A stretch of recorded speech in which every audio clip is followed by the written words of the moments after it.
This is Keon Brown. So grateful to have you here. We're live. And you see, I'm on location in the airport somewhere. I'm not going to tell you where I'm at, but I will tell you that I will have some Bojangles right when I finish this broadcast. But thank you guys for joining. Today is November 18th, 2020. So excited to be with you today. We're still celebrating 110 years of truth and service at North Carolina Central University. So we're grateful for that. And clearly top story is Eagles vote 2020. North Carolina came out, so many people came out, and we have our result. We're still waiting for a seamless transition, but we'll get to that soon. What else do I want to say? That's it. I'm excited about tonight. We've got some great guests, so don't touch that dial. We'll be right back with more NCCU Live.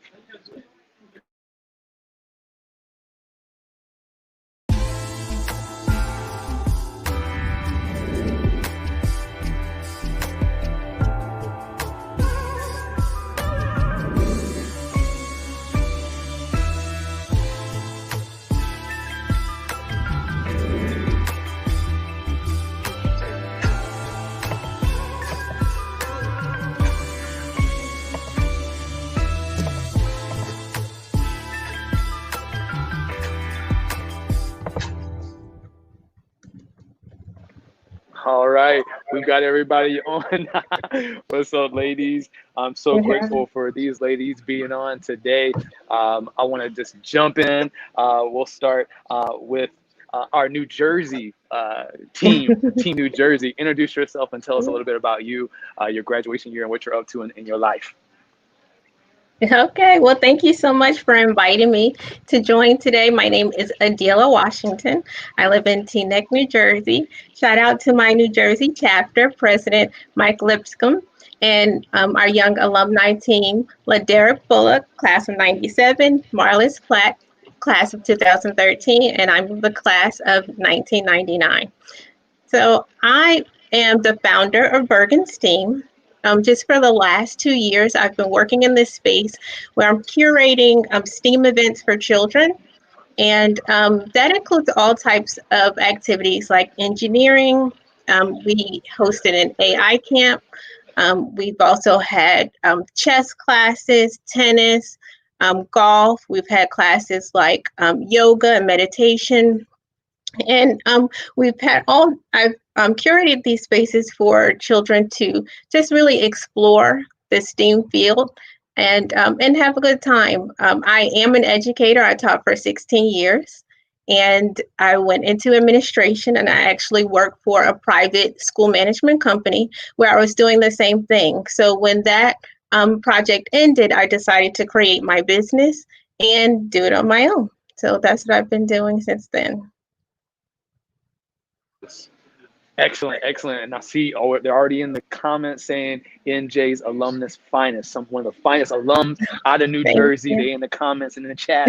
So thank you for being here and thank you for doing the work that you do. I'm looking forward to talking to you about a myriad of things, especially your work specifically and your matriculation at NCCU.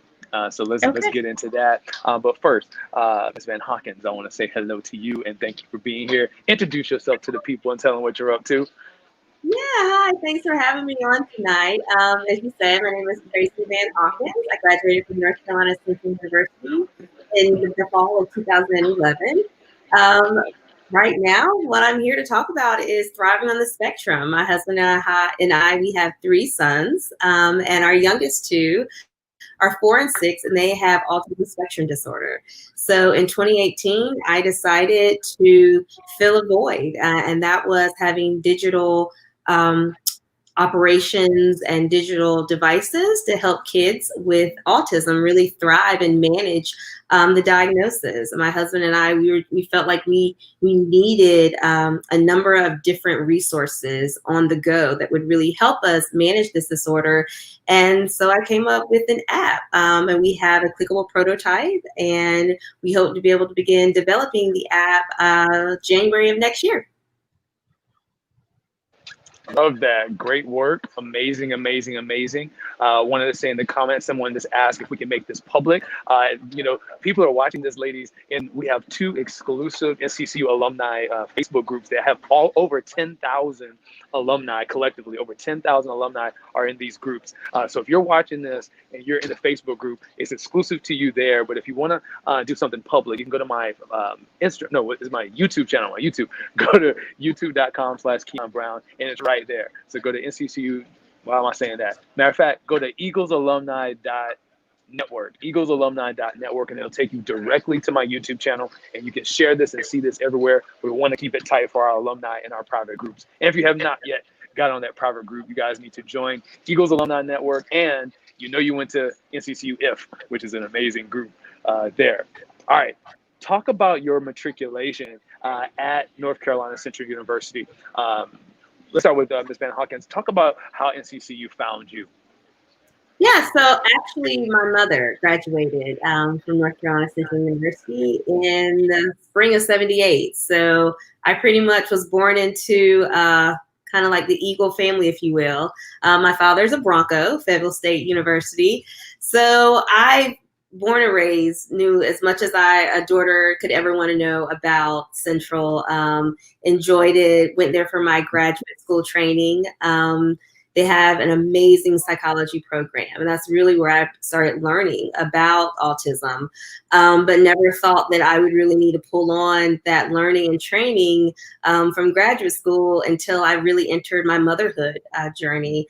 And like I said, being diagnosed or having 2 boys diagnosed with the disorder, there wasn't a lot of families really speaking about autism within the African-American community. So it was really a struggle to kind of find my grounding within the community. And then I actually reached out to one of the largest advocacy groups within the state, trying to find resources. And I called and I said, hey, I'm trying to find out how I can better support my kids. And on the other end, I was told good luck, and that be thankful that I'm not the mom in North Carolina that has 5 kids with autism. And I mean, like I said, I've got the Eagle spirit in my blood, right? So hearing good luck just doesn't sit well with me. So I decided to do what any other mother would do and said, that's not good enough for me nor my kids, right? So I decided to really build this platform. Not only do we have this clickable prototype that we hope to eventually begin development of the app, like I said, in January, but we also provide monthly newsletters to our families that can help them with different content and areas of need to help families and kids on the spectrum. Tracey, how do people identify or see if they are on the spectrum? How does one identify that? Yeah, so I would say there is a saying within the community that goes, if you know one person with autism, you know one person with autism. So the way it manifests within my sons, the 2 of them, is quite differently, right? James Preston, our 6-year-old, his manifests more behaviorally, right? And he had his developmental delays was that within speech and his emotion regulation. Whereas telling me that, a 2-year-old should be a little more, the terms I was told, sophisticated in their ability to regulate their emotions and their tantrums was crazy to me. I thought a 2-year-old should be sophisticated in their emotions, being able to regulate them. So, right, there are adults that can't even regulate their emotions, right? Not to make it right, but too. So I would say really educate yourself and know the signs, right? Like I said, within James Preston, we saw that his verbal skills were always on the lower end. So at the age of 2, if you're supposed to know 75 to 150 words, he was always at that like 70, really probably 65, 70 range. And he really could not pair words together to form a sentence. In addition to some other things, like we said, really regulating those emotions was kind of like the hallmark, if you will, and the inability to really adjust and shift when there were changes to his routine. He was quite rigid to his routine and his schedule. But within our 4-year-old is quite different. Our 4-year-old is still probably, he's made tremendous progress and strides. But if you were to have him right now, speak with him, his language is there probably at around about 1.5 to 2-year-old. But we're coming from a child that was not speaking at all. He probably hit that, I would say, 16-month time frame, and we could see him regressing in his skill set, right? He stopped making eye contact. He stopped responding to his name. He stopped saying words, and he would go 1 to 2 months without saying anything.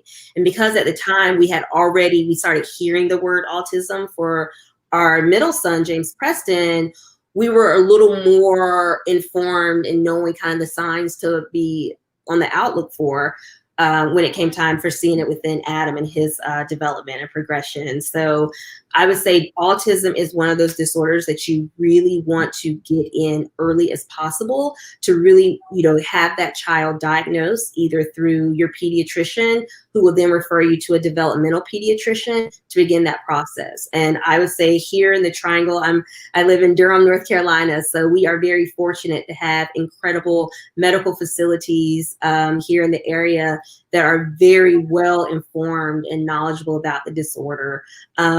There is a wait list, but there are things that you can do prior to waiting. And those are some of the things that we also provide parents and families within our Thriving on the Spectrum website and social media accounts. Excellent. We'll make sure that we get all those social media accounts so people can follow you and get more details on that. All right, New Jersey. Now tell me how to pronounce your name again. Adila? It's Adila. Adila. All right. Adila. Yes. Adila. How did NCCU find you? Well, I was born in New Jersey, and my family is from New Jersey. But when I was around 4 years old, my parents picked up and moved us to North Carolina. My mom is an alumna of St. Augustine's College. So we moved to North Carolina to Durham. I grew up in Durham. I attended Hillside High School, so I am officially a Durhamite.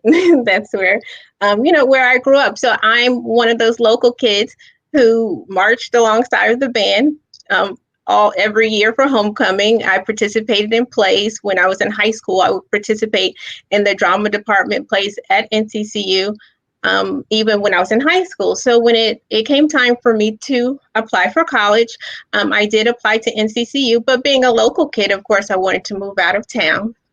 So I was accepted to different schools, and I was planning on going to Virginia State University, and then NCCU called and said, well, we have an academic scholarship for you. And I said, I will be there. And so I definitely, I was so excited about that scholarship. But also once I attended the summer bridge program, I was just sold. I realized that even though I was still in Durham, I was on campus, and it was a completely different world. I did not have to go home, at all. But, I could be on campus. I could participate. I had a separate group of friends. Of course, I still had some friends from high school, but I had the complete university experience. And I really do feel blessed that I made that decision.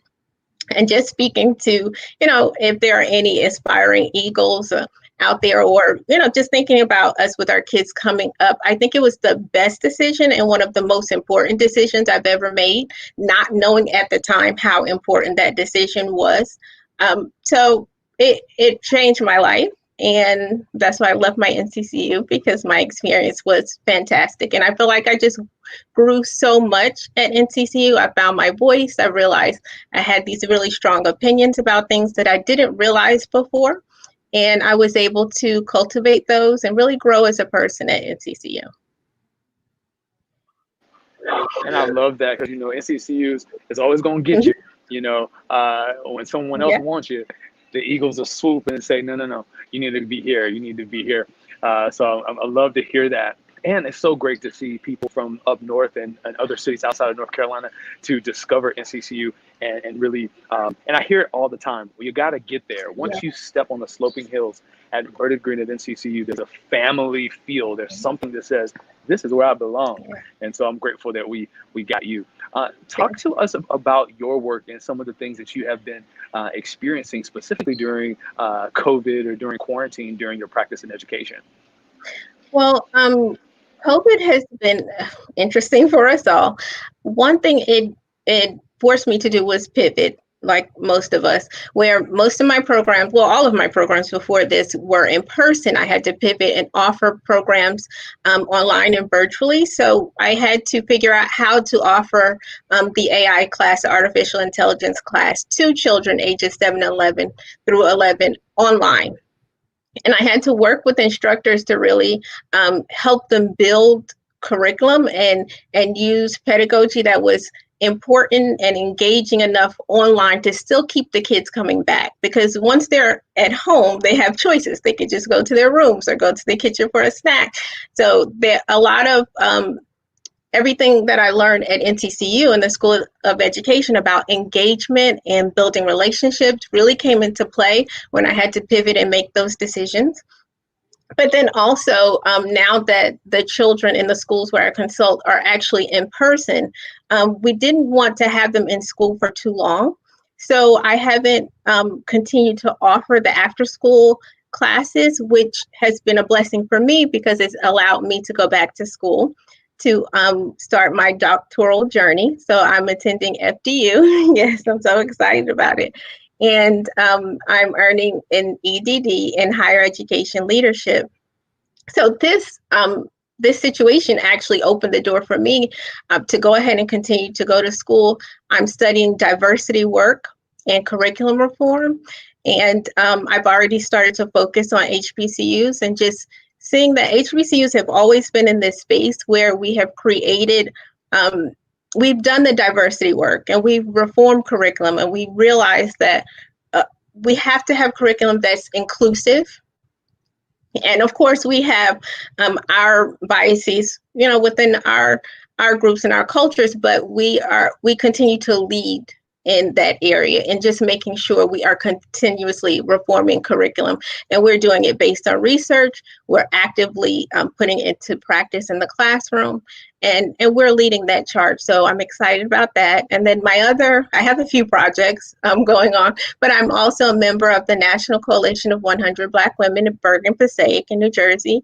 And we are also working with STEAM classes. I'm serving as the chair of the education committee right now, and we are working to continue to offer STEM and STEAM classes virtually. We're also focused heavily on entrepreneurship for Black women and girls, so we are hosting a Shark Tank project with our mentees, and we're making sure they understand the business cycle and understand the importance of entrepreneurship regardless of the field that you go into. So I tell them, you know, you always have to have your side hustle. It doesn't matter, you know, if you're an engineer or a lawyer or, you know, a scientist, whatever you are, a teacher, have your hustle ready. Have that mindset that you're going to create these multiple streams of income, and then you're going to do it on your own terms. And so we're really excited about that. And we have a few other things. We're hopefully going to partner with Mocha Moms and a few other organizations in the area. So we're doing a lot of exciting work, even during these very difficult times. I see that. Come on, Mocha Moms and future Dr. Washington. That's what I'm gonna call you for the rest of this time and beyond. Future Dr. Speak it into existence. Let's go. Let's go. Thank you. Thank you for that, and thank you for doing that work. Really proud of that. Really proud of that type of work. Thank you for leading in education. I think North Carolina Central is, and you know, Tracy, you know June and Mickey Michelle very well, and you know, the education school, the building is named after Mickey Michelle, and it's, you know, North Carolina Central has an amazing opportunity to really step in the limelight in educating Black people and creating educators out of our students. And just like A&T has the largest number of Black engineers that are coming out of the nation, North Carolina Central, I think, has a very amazing opportunity to educate Black teachers and educators. And I'm went to the School of Education, so that's where she got her degree from.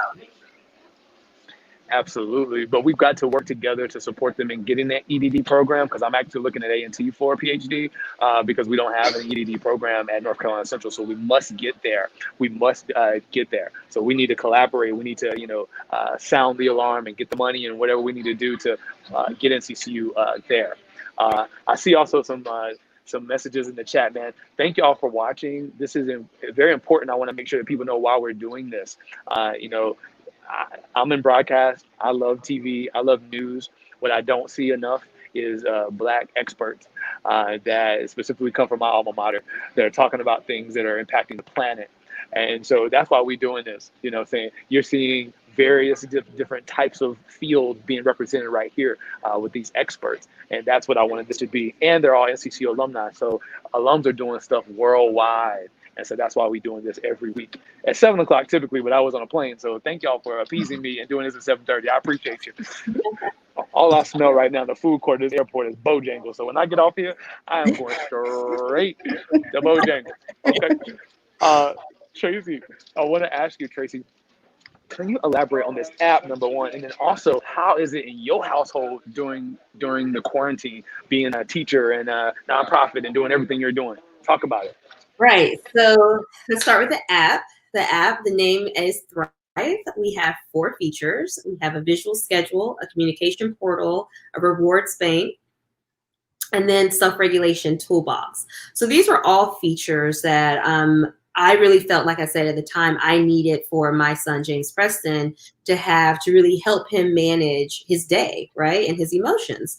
And I didn't want to feel like I needed to keep depending on his teachers or providers, but I really wanted the app to serve as an extension of what him and other kids were learning through therapy and things that were being reinforced and incorporated within his lifestyle. So, like I said, I came up with this app, and then I pulled along some therapeutic experts. So we have a team with occupational therapists, a team with ABA therapists, moms, and actually adults with autism, just to really kind of fine tune it, to really make sure that not only is this just a functioning app, but that it's practical, right? And that it really is a resource that will do well within the community. So we have been getting some really good traction. We actually got an email from Apple last month that, yes, that was an amazing day just to see Apple pop into your inbox. This is the title of the email was "Hello from Apple," so that kind of floored me, and I said, "Oh my God!" Like, oh, it wasn't receipt of purchase. It wasn't receipt from iTunes. That's what I usually did. It's funny that you say that. You're like, wait, Lauren, promotion, like what is it? But it was Apple, and we had an incredible meeting with their team of evangelists, and yeah, it was exciting, and more things to come there. In addition to, at this point, we were able to get some media coverage in September, which kind of fueled the email from Apple. But then we're now in discussions with a couple of angel investors that, yes, angel investors who are very interested, seriously interested. So we're having those final rounds of discussions. Hopefully can close everything up the end of this year, like I said, to go into January with actually developing the app. So we hope to be in the App Store by, I would say, early summer of next year. We really want to do our due diligence, take our time in developing the app. We have a team of incredible developers that are out in the California area, in addition to having the necessary time to really do the beta testing, again, to make sure we kind of work out all the fine tuning of the app. And like I said, then launch into the beta store, or excuse me, into the App Store. So excited about that coming up in the new year. We're going to see an app or sooner. So I'm excited about that, Tracy. Congratulations on that. As we just transition and get down to concluding our time together, and time flies when you're having fun, right? Talking about some powerful things in the planet with some powerful women. We want to go into our final words and our final thoughts. So I'm going to start with future Dr. Washington. Your final thoughts on what you gathered from this discussion, the last thing you want people to know as we go. But we want to yield to you, future Dr. Washington. Okay. Well, I just want everyone to know that this is an important time for self-reflection and self-evaluation, and also to pivot when you need to pivot. I mean, I'm working now, consulting with Learning Pods, and with the Learning Pods, it's a family who gets a group of children, 8 to 10 children together, to have school in their homes to reduce the risk and reduce the spread of COVID-19. And it's important work where kids are still able to engage in a safe way. Also, just to think about all of the organizations that are in your neighborhood, especially our alumni association, but to create opportunities to partner with different organizations like the NAACP, the Urban League, the Coalition. If you're a member of Divine Nine organizations, then bring those all together. We should all be working together. I think we've seen that in the last election, that it really does work, and we have a lot of commonalities, and we should move the conversations, our conversations, forward through collaboration. Thank you for that. Sorry about that, guys. You should see my setup. I should do it behind the scenes to see how this is set up on my bag on the table in the food court. You should see that. You're pivoting. You're doing it. I'm pivoting. You got to pivot Yes. the ship seamlessly. You see how you see I'm muting every time I'm getting off because somebody's coughing and hacking and smacking and slurping. Anyway, Tracy, your final thoughts. I would say really know the signs, right? Educate yourself on autism spectrum disorder. Know that there are many communities of support out there. We would love to have you within our tribe of Thriving on the Spectrum, just to learn more about the disorder, to make sure there are things that you can do at home, in addition to really making sure that you begin early in getting your child assessed. It's okay. I know it sounds very scary in the very beginning. I did not think that I could do this, right? To have to parent 3 boys, 2 with special needs. But within the journey and the process, you find out so much about the beauty of the disorder and just really yourself and what you are able to do. And you will be your child's strongest advocate, right, for themselves and others. So know the signs, be sure to intervene as early as possible. Now, I think the most recent science out there is saying that they're able to diagnose as early as 18 months, and the earlier the better. Amazing information, ladies. Future doctor, tell me your name again. I got to pronounce it correct. Adila. Yes, that's right. All right. Adila. Future doctor Adila Washington. Come on, representing New Jersey and app developer, future app developer, and taking over in that space, Tracey Vann Hawkins. Thank y'all for being here tonight. Thank you for accommodating us and just really giving us wisdom and just being with us tonight. We honor you today. This is us honoring you as elite Eagles doing amazing work in the planet. We appreciate you for what you're doing. For those who are watching, we want you to join the NCCU Alumni Association. It's an incredible opportunity for you to network like this and really just inspire and reach back and get an undergraduate student under your wing, create an opportunity at your company for an internship, or just share your wealth, your wisdom, your resource, your voice. That's what an alumni is. So go to nccualumni.org and join. And also go to your local chapter. We'll talk to you about that as you join the Alumni Association. We'll tell you how to get involved locally and all of that. Lastly, make a recurring gift to the university, okay? Make a recurring gift. You can do $19.10 a week. That's less than $1,000 a year. And do you know how many scholarships can happen if all of us do $1,000 a year to the university? Let me just tell you, ladies, there's 35,000 people on LinkedIn that say they went to NCCU. 35,000. Okay, let's just do some quick math. 35,000 times about 1,000, just a little bit less, maybe 980. That's almost $37 million if everybody does that. So we can double our endowment. We can get people from New Jersey and New York and California and all these places to come to NCCU if we all come together and make a reoccurring gift to the university. Are y'all up for that challenge, ladies? Yes, definitely.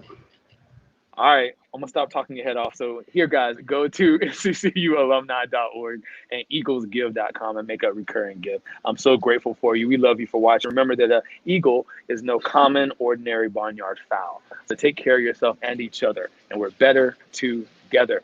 Take care.